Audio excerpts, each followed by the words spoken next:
안녕하세요 여러분, 최광문의 재즈노트입니다. 뉴욕 매거진은 그에 대해 이렇게 말했습니다. 그는 누군가의 삼촌처럼 생겼고 남의 눈치를 보지 않으며 기타 연주를 하였다. 또한 그의 소리에서 재즈 기타의 거장들 중 그를 돋보이게 하는 어떤 순수함이 있다. 다른 뮤지션들과 마찬가지로 마약 중독에서 결코 자유로울 수는 없었지만 불굴의 의지로 이겨내고 재즈 기타의 전설로 불리는 바로 조 패스입니다.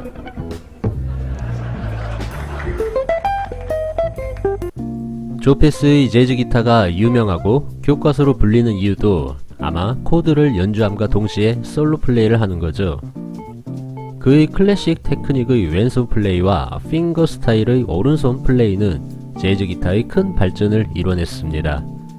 빠른 템포에서 중간중간 화음이나 베이스 라인 그리고 멜로디와 단일 노트를 번갈아가며 1인 몇 억의 사운드를 기타에서 듣게 되면 정말 놀랍고 현악기가 주는 보헤미안 감성이 귀를 즐겁게 만듭니다.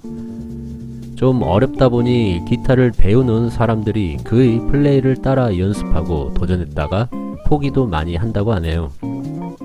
그는 혼자서도 다양하고 풍성한 사운드를 만들 수 있기에 솔로나 듀오 혹은 드럼이나 피아노가 빠진 트리오 위주의 연주를 많이 들을 수 있습니다.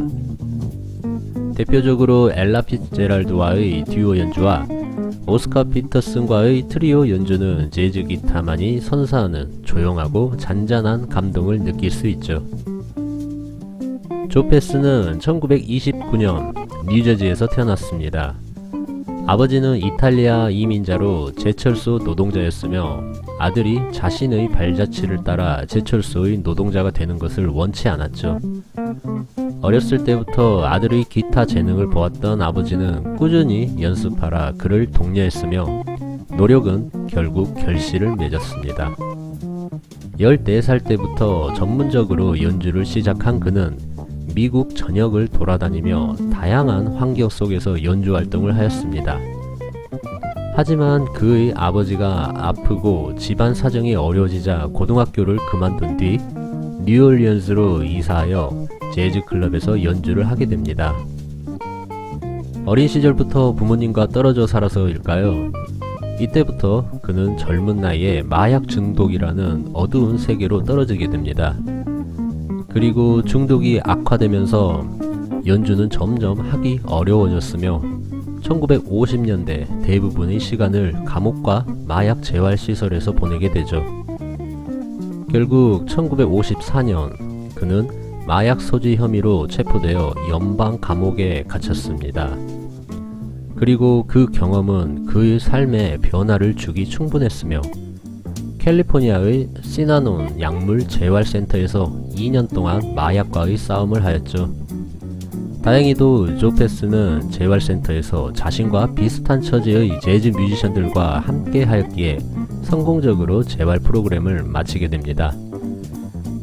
그리고 그는 1962년 첫 데뷔 앨범 Sounds of Sinead을 약물 센터 환자들과 함께 녹음 발매하게 되었죠. 그 후 그는 재즈계에서 가장 원했던 세션 기타리스트 중 한 명이 되었습니다. 앞서 말한 다양한 거장들과 함께 앨범 녹음을 했으며 오늘 제가 소개해드리는 앨범은 그의 1982년작 The Joe Pass Trio Eximius입니다. NHOP가 베이스를 연주하고 그의 화려하고 꽉 찬 사운드의 기타 플레이는 정말 놀라울 따름입니다. 음악을 들을 수 있는 링크를 아래 설명란에 적어놓도록 하겠습니다. 워낙 유명한 거장이다 보니 그의 음악 경력 이야기보단 전기와 약물 중독에 관한 이야기가 길어졌는데요.